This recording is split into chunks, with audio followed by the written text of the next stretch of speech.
Hola, sóc en Dani i et dono la benvinguda a Fent el Suec, el podcast on et parlo de la vida a Suècia des del meu punt de vista personal.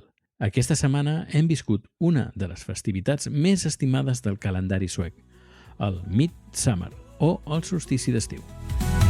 Prepara't que aquí comença el podcast d'en Dani.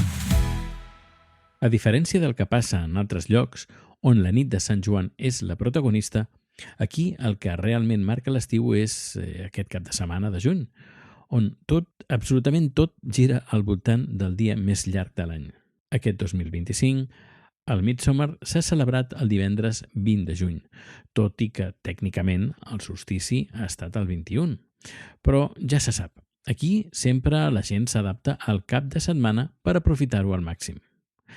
La celebració sol començar divendres al migdia i s'allarga tot el cap de setmana.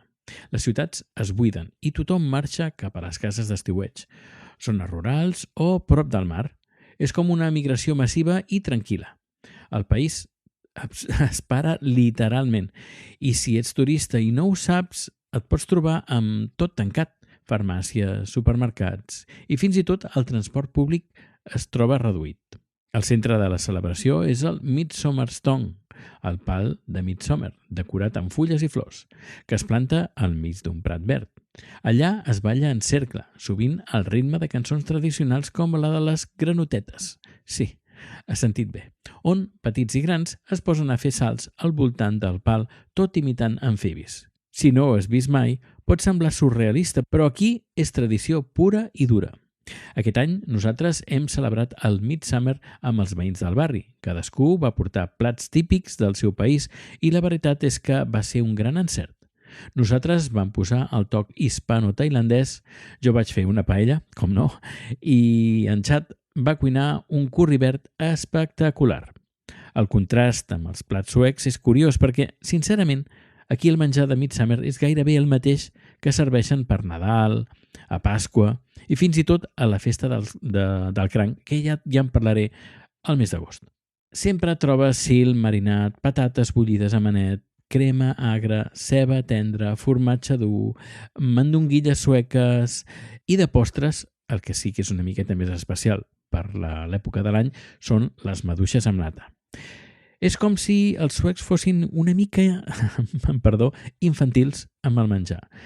Tenen el seu menú festiu fix i no el toquen. Pot ser una mica, però en general no el toquen passi el que passi. També és costum fer corones de flors naturals, especialment entre les dones i les criatures, que les porten com a símbol de la natura i la fertilitat. I parlant de creences populars, es diu que si la nit de Midsummer poses 7 flors diferents sota el coixí, somiaràs amb la persona amb qui et casaràs. I no m'ho he inventat. Encara hi ha gent que ho fa. Aquest any el temps ha acompanyat a la majoria del país, amb sol, una mica de vent i les típiques temperatures suaus sueques, que fan que fins i tot amb 20 graus tothom surti amb banyador i tovallola. I si plou, doncs es balla igualment, amb impermeable i paraigua, que això és Suècia.